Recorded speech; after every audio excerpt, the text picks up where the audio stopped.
शादी के बाद तलाक की ऐसी घिनौनी शर्त, तो आप ये शादी क्यों करवाना चाहते हैं?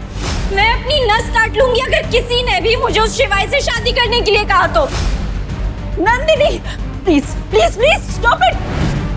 ये चाकू हटाओ। नहीं माँ, मेरी जिंदगी बर्बाद हो जाएगी। आपने देखा है उस शिवाय को, गरीब, अनपढ़, फटे पुराने कपड़े पहनता है। वो न जाने किस बस्ती में ले जाएगा मुझे। सब जानने के बाद भी आप लोग चाहते हो कि मैं उससे शादी करूं? पापा जी क्यों कर रहे हैं आप ये सब? क्यों अपनी पोती की जान लेना चाहते हैं आप?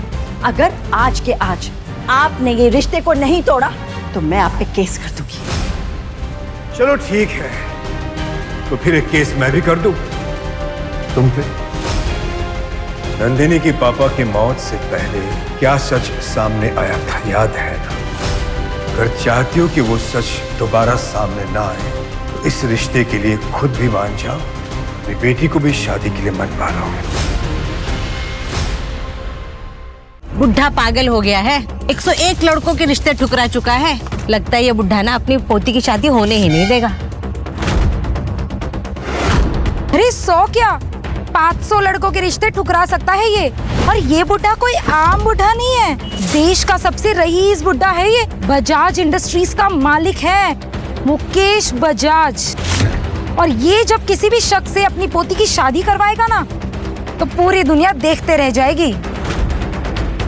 मैडम जी, इस बार ऐसे रिश्ते लेकर आए नंदिनी बिटिया के लिए कि आपको पसंद आएगा ही। जिस तरह से मुकेश बजाज ने अपनी पोती के लिए बड़े से बड़े नाम को ठुकराया था, वो देखकर सब लोग बेसब्री से इंतजार कर रहे थे, ये जानने के लिए कि आखिर वो चाहते क्या थे। पापा जी ये देखिए,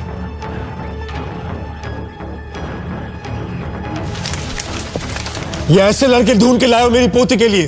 गेट आउट! पापा जी क्या आप मेरी बेटी को जिंदगी भर कवारी रखना चाहते हैं? इतने सारे रिश्ते आ रहे हैं, आप सबको मना क्यों कर रहे हैं? What's the problem? इनमें से कोई भी हमारी नंदिनी के लायक नहीं था। जब नंदिनी के लायक कोई लड़का मिल जाएगा तब करवा देंगे उसकी शादी। अच्छा, लायक नहीं है? यश मल्होत्रा, मल्होत्रा इंडस्ट्रीज का इकलौता वारिस। उसके पहले जो लड़का आया था वो अगले ही महीने क्रिकेट टीम का कैप्टन बनने वाला है। और उसके पहले जो आया था वो लड़का हमारे प्रधानमंत्री का भतीजा था। हाय दादाजी। हाँ बेटे। डन। तो क्या हुआ? नंदिनी मुकेश बजाज की इकलौती पोती है। उसके लिए मैं ऐसा लड़का ढूंढूंगा जिसे देखकर दुनिया देखती रह जाएगी। पता नहीं कौन से राज्य का राजकुमार ढूंढ रहे हैं आप मेरी बेटी के लिए। तुझमें अक्ल है या नहीं है? नहीं मालिक। 1000 रुपए का जूता खराब कर दिया। सफेद जूते पे कोई काला पॉलिश करता है? माफ कर दीजिए मालिक, गलती तो इंसान से होती है ना। गलती कर रहा है, ऊपर से सामान भी लड़ा रहा है। रहने दीजिए मालिक, बच्चा है बेचारा, गलती हो गई, माफ कर दीजिए। अब तू मुझे सिखाएगा किससे किस तरह बात करनी है? औकात में रह के बात कर मुझसे। तू भी इस दुकान में जूते पॉलिश का ही काम कर रहा है और तुझे इस पर बहुत दया आ रही है ना? ये ले, अब ये जूता तू साफ करेगा। चल साफ कर। और तू मेरा मुंह क्या देख रहा है? अंदर जा।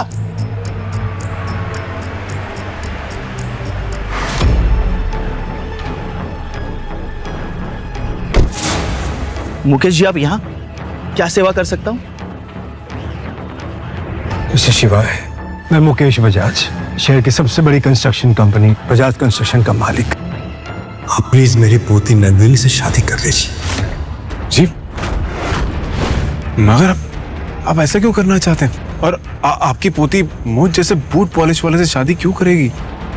मैं सबके सामने ये सब नहीं बता सकता। आप प्लीज मेरे साथ में आइए। शिवाय, मुझे पता है कि असल में तुम कौन हो और ऐसे बूट पॉलिश वाले बनकर क्यों रहते हो। क्या? लेकिन आपको ये सब, बाकी का सब कुछ इसमें लिखा हुआ है।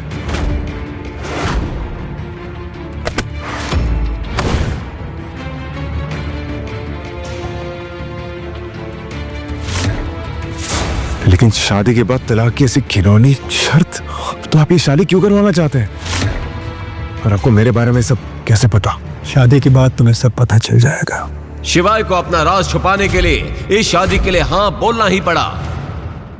मुकेश बजाज ने जब नंदिनी की मां रेखा को इस शादी की बात बताई तो बजाज मेंशन में हंगामा हो गया।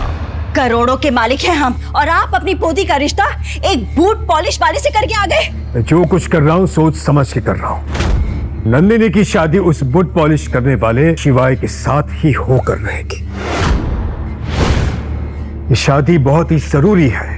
इस शादी के बाद नंदिनी की जिंदगी रातों रात बदल जाएगी। बदलेगी नहीं, बिगड़ जाएगी, बर्बाद हो जाएगी वो। आपको क्यों समझ में नहीं आ रहा पापा जी? ठीक है, अगर आप कुछ नहीं करेंगे तो मैं मम्मी जी से बात करती हूँ। मम्मी जी, मम्मी जी, मम्मी जी देखिए ना पापा क्या बोल रहे हैं, प्लीज समझाइए इन्हें। इन दोनों की शादी होनी जरूरी है। मैंने खुद अपने खास पंडित से इनकी कुंडलियां मिलवाई हैं। उस लड़के का नंदिनी की जिंदगी में आना कोई इत्तेफाक नहीं है। ये रिश्ता खुद ऊपर वाले ने तय किया है। मम्मी जी, ये आप क्या कह रही हैं? कुंडली में जो कुछ भी लिखा रहेगा क्या हम उसे मान लें? ठीक है, अगर आप भी मेरा साथ नहीं देंगी तो कोई बात नहीं, मैं अकेले ही अपनी बेटी को इस शादी से बचा के रहूंगी। मैं अपनी नस काट लूंगी अगर किसी ने भी मुझे उस शिवाय से शादी करने के लिए कहा तो।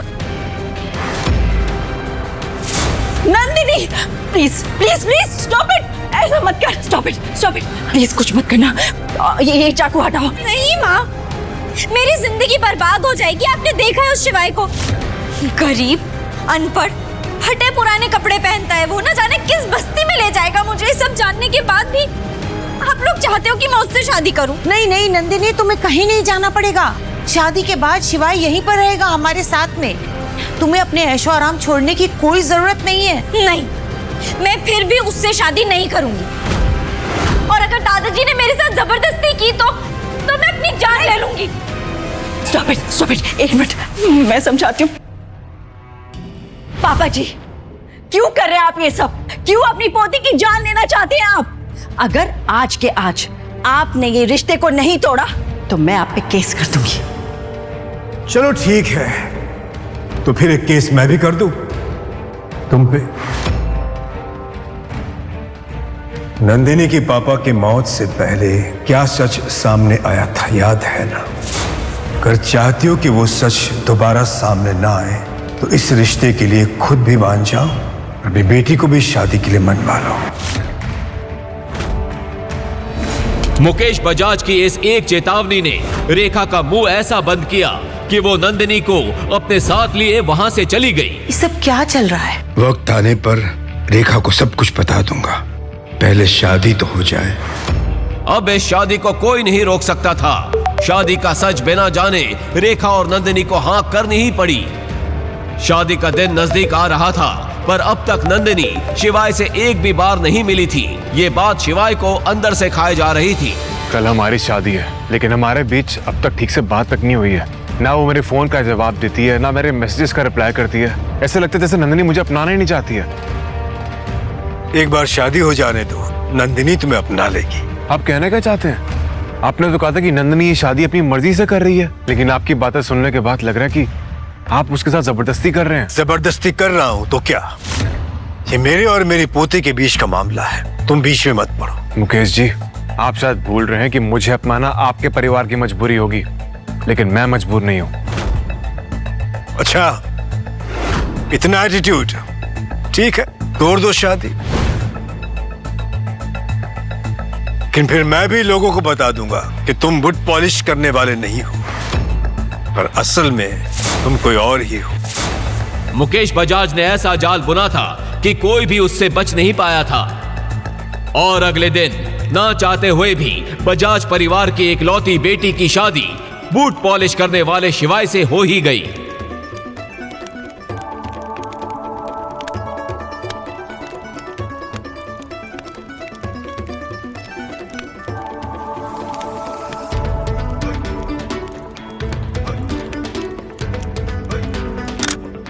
अब तो बता दीजिए, आप क्यों चाहते रहे हम दोनों को इस रिश्ते में बांधना? बताइए कि मेरी जिंदगी बर्बाद करके क्या हासिल हुआ है आपको?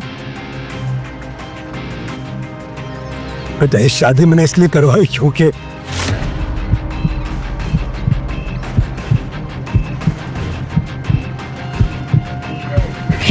दादाजी क्या हो रहा है?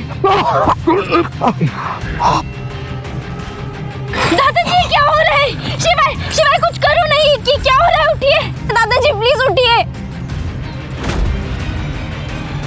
नंदिनी, तुम्हारे दादाजी नहीं रहे। मगर दादाजी के मरने के अगले ही दिन से शिवाय के बुरे दिन शुरू हो गए। नंदिनी और उसकी माँ आए दिन उसकी बेइज्जती करते। कभी शिवाय से बर्तन धुलवाए जाते, कभी घर का पोछा लगवाया जाता। एक दिन नंदिनी की कॉलेज की पुरानी दोस्त रिया घर आई। तूने क्या नया नौकर रख लिया है घर के लिए? मैं नौकर नहीं, नंदिनी का पति हूँ। क्या? नंदिनी का पति?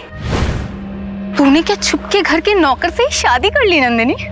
हाँ हाँ हाँ, वेरी फनी। मेरी किस्मत पर हंसना बंद कर तू। इस फटीचर को तलाक क्यों नहीं दे देती? दादाजी ने शर्त ही ऐसी रखी है कि मैं इसे तलाक नहीं दे सकती। छोड़ इसे। जब से पनौती आया है ना तो दादाजी रहे और कंपनी की हालत इतनी खराब हो गई है कि क्या बताऊं। तुझे पता है मुझे बहुत अर्जेंटली 5 करोड़ की जरूरत है। अरे तो तू यश से क्यों नहीं बात करती? वो अपना कॉलेज फ्रेंड, वो तो अभी इंडस ग्रुप का मालिक भी है। और तुझे तो याद ही है कि वो कॉलेज टाइम पे तुझ पर राइट। यश ने पहले भी नंदिनी को छोटी मोटी चीजों में मदद की थी। खास बात यह थी कि नंदिनी जानती थी कि यश इन मददों के बहाने उस पर डोरे डाल रहा है और उस पर बुरी नियत रखता है। मगर वो इन सब बातों को इग्नोर करके भी उससे हेल्प लेती रही, क्योंकि उसे अपने करियर में आगे बढ़ना था। ऐसे में जब नंदिनी की मीटिंग यश के साथ फिक्स हुई तो शिवाय उसकी कार ड्राइव करके उसे ऑफिस तक ले आया। Hello Nandini.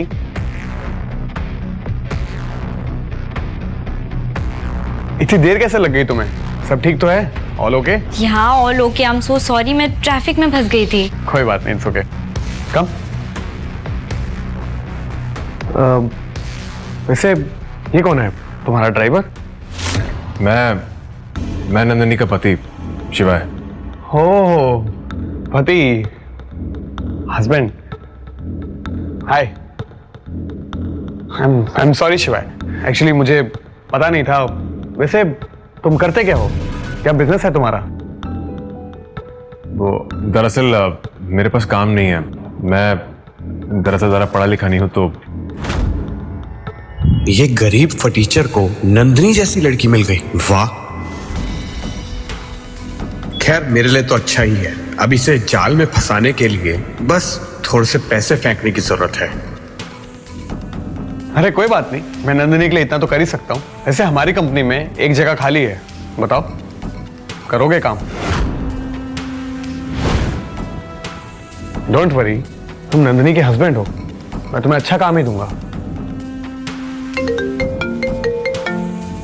Oh shit, I am so sorry Nandini, मेरी एक अर्जेंट मीटिंग है, मुझे जाना होगा। मैं तुमसे कल मिलता हूँ। बाय।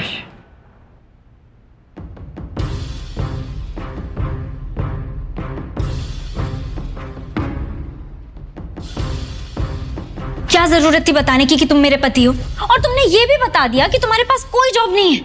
ये सब बताया तो बताया, जब वो तुम्हें जॉब ऑफर कर रहा था तो हाँ क्यों नहीं बोल रहे थे?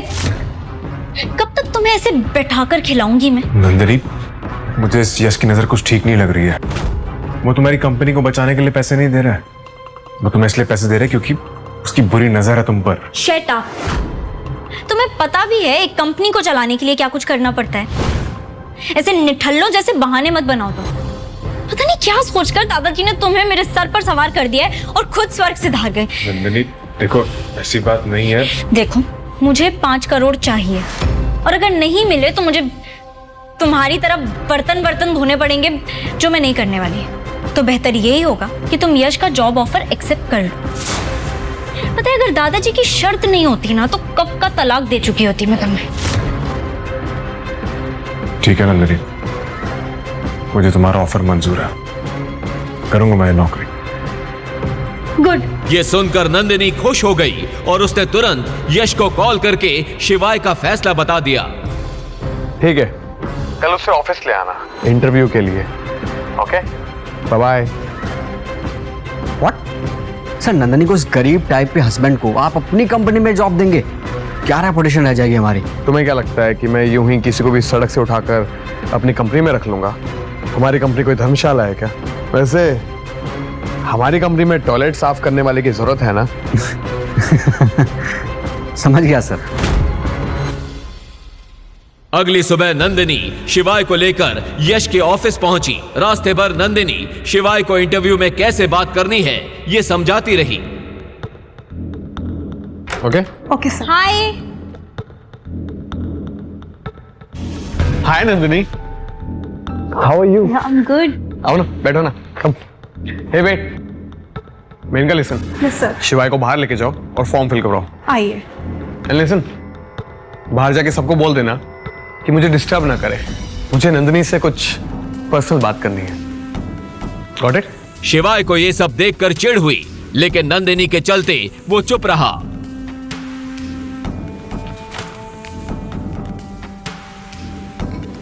ये लो, इसमें अपनी डिटेल्स भर के साइन कर दो। मैम इसमें साइन कहाँ करना है? अरे अनपढ़ हो क्या? दिखता नहीं है? यहाँ पे साइन करना है।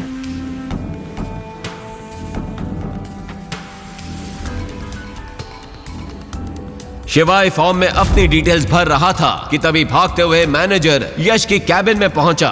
यस सर, दिनेश सर आए हैं। यश के चाचा जी दिनेश एक एक्स आर्मी मैन थे और अब उज्जैन के सबसे बड़े बिजनेसमैन में से एक थे। यश उनके साथ ही काम करता था और उन्हीं के पैसे पर उड़ता था। नंदिनी, हमें चलना होगा, चलो।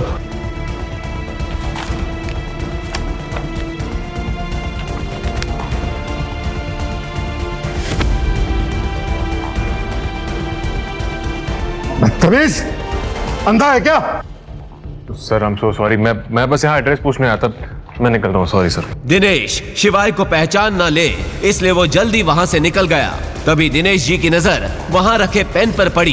पेन पे बने उस एस को देख के उनके पैरों तले जमीन खिसक गई। ये पेन, ये इस आदमी का पेन है?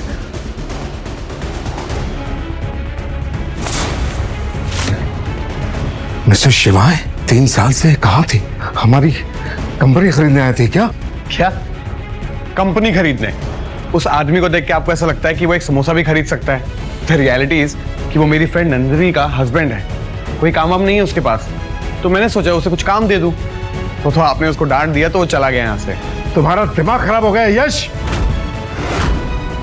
इस पेन को देख रहे हो? इस निशान को देख रहे हो? ये निशान उन्हीं लोगों का होता है जिनके पास। कुछ कहते कहते दिनेश जी रुक गए, मगर ये सब सुनकर अब यश की भी हालत खराब हो गई। उसने अपने चाचा के चेहरे पर ऐसा डर पहली बार देखा था। सर आप किसकी बात कर रहे हैं? आप शिवाय को क्या समझ रहे हैं?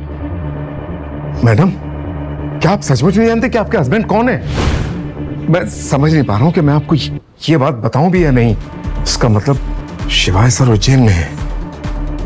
कुछ बड़ा होने जा रहा है। मुझे अपनी टीम को अलर्ट करना पड़ेगा। मैडम, ये लीजिए शिवाय सर का पेन।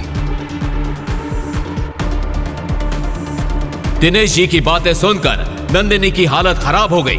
आखिर मतलब क्या है इन सब बातों का? कौन है ये शिवाय? दिनेश अंकल तो एक्स आर्मी में हैं, वो उससे क्यों डर रहे हैं? नंदिनी घबराई हुई वहां से घर पहुंची और गुस्से से बोली, शिवाय कौन हो तुम? मैं तुम्हारा पति शिवाय महेश्वरी। बकवास बंद करो। ये पेन और इस पर बना ये निशान, क्या मतलब है इसका? तुम्हारे वहां से जाने के बाद इस पेन और इस निशान को देखकर दिनेश जी पसीना पसीना हो गए। हो कौन तुम, बताओ मुझे। ये पेन तो मुझे वो बंदर छाप धंत मंजन के साथ फ्री में मिला था। ये तो मैंने यूज भी आज पहली बार किया है। ऐसा भी तो हो सकता है कि दिनेश जी ने इस पेन पर बने निशान को कुछ और समझ लिया हो। वरना तुम ही बताओ नंदिनी, अगर ये पेन इतना जरूरी होता तो क्या मैं उसे वहां छोड़कर आता? तभी नंदिनी को किसी का फोन आ गया और वो वहां से चली गई। अगली शाम नंदिनी की कॉलेज रीयूनियन पार्टी थी। Hi hi Nandini, you are looking so pretty. पर ऐसी भी क्या जल्दी थी कि तू ज्वेलरी पहनना भूल गई? ओप्स, सो सॉरी, मैं तो भूल ही गई थी। तेरा पति तुझे चप्पल तक दिला नहीं सकता तो नेकलेस तो दूर की बात है। खैर देखो, मेरे पति ने कल रात ही मुझे 3 करोड़ की नेकलेस गिफ्ट की है। सही लग रही है ना? पिछले कुछ दिनों से उसकी कंपनी बड़े लॉस में चल रही थी और वो किसी इन्वेस्टर की तलाश में थी। इस पार्टी में उसका अमीर क्लासमेट देव भी आया था, जो कॉलेज के दिनों में उस पर लाइन मारता था। उसने सोचा क्यों ना वो देव से ही कंपनी में इन्वेस्टमेंट करा लेगी। हाय देव। तभी उसका पति शिवाय बुके लेकर वहां आ गया। अंदर क्लब की भीड़ में शिवाय की आंखें नंदिनी को ढूंढ रही थी। जब उसने नंदिनी को एक कोने में वाइन पीते देखा, वो तुरंत दौड़कर उसके पास गया। नंदिनी उसे देखते ही नाराज हो गई। तुम यहाँ क्या कर रहे हो और ये क्या गंदे से कपड़े पहनकर आए हो? चप्पल पहनकर आ गए हो तुम? होटल वालों ने अंदर आने कैसे दिया है तुम्हें? नंदिनी तुम अपना ये फोन भूला थी घर पर, मैं ये लौटाने आऊँ तुम्हें। और ये बुक क्या है सब कुछ? तुम शायद भूल रही हो कि आज हमारी शादी की 3री सालगिरह है, इसलिए आज मैं तुम्हें अपने बारे में कुछ बताने आया हूँ।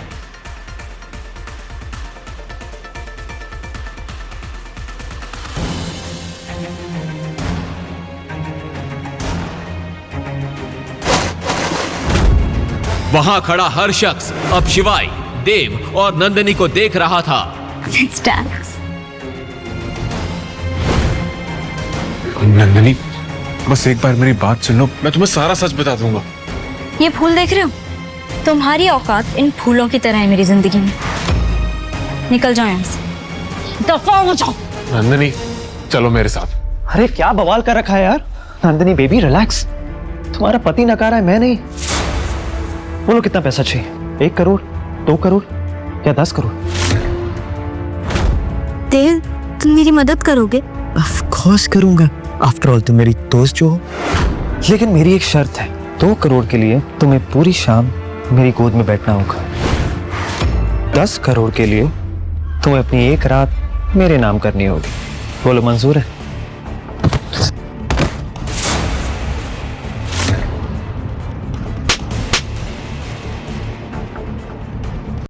आदमी ये क्या किया तुमने? तुम्हारा दिमाग खराब है क्या?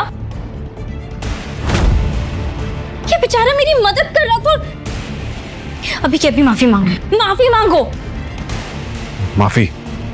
मेरी चप्पल भी उससे माफी नहीं मांगी। नंदिनी तुम चलो मेरे साथ। यहाँ कौन है शिवाय महेश्वरी?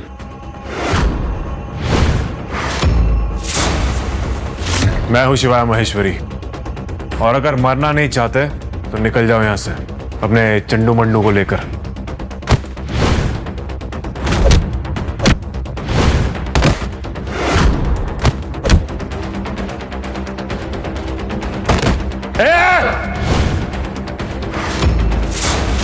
बंद करो ये बच्चों का खेल। एक नहीं एक साथ सबके सब। महाकाल की सौगंध, तुम में से आज कोई भी अपने पैरों पर वापस नहीं जाएगा। आओ।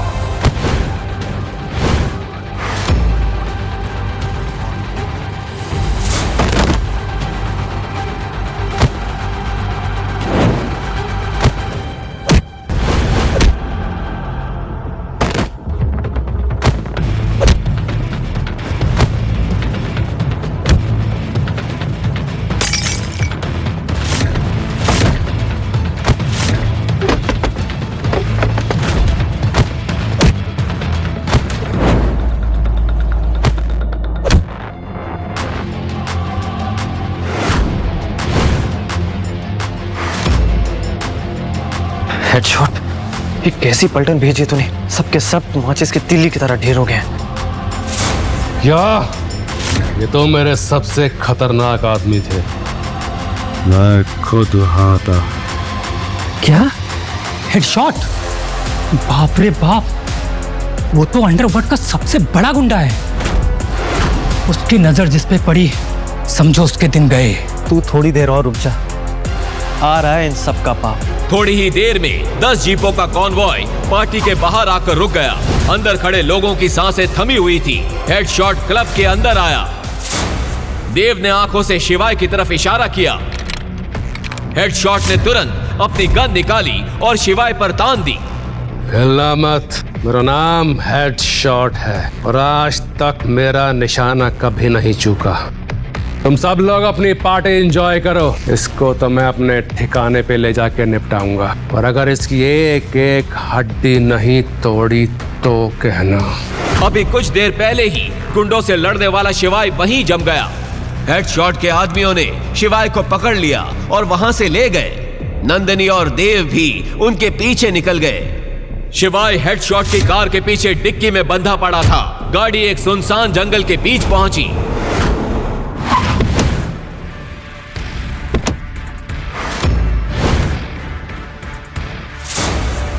जैसे ही उन्होंने डिक्की खोली, सबके चेहरे का रंग उड़ गया। शिवाय वहां से गायब था।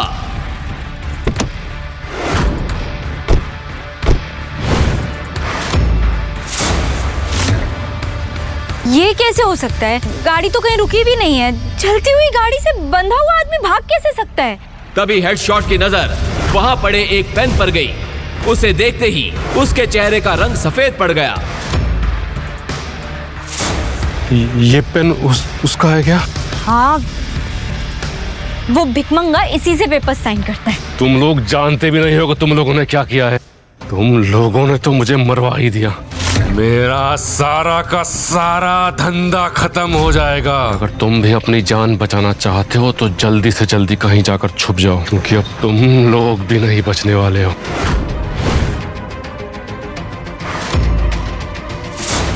आगे की कहानी जानने के लिए देखिए अगला एपिसोड सिर्फ पॉकेट एफएम के यूट्यूब चैनल पर। और शिवाय एक विनाशक के सारे एपिसोड्स को सुनने के लिए डिस्क्रिप्शन में दी लिंक से डाउनलोड करें पॉकेट एफएम ऐप।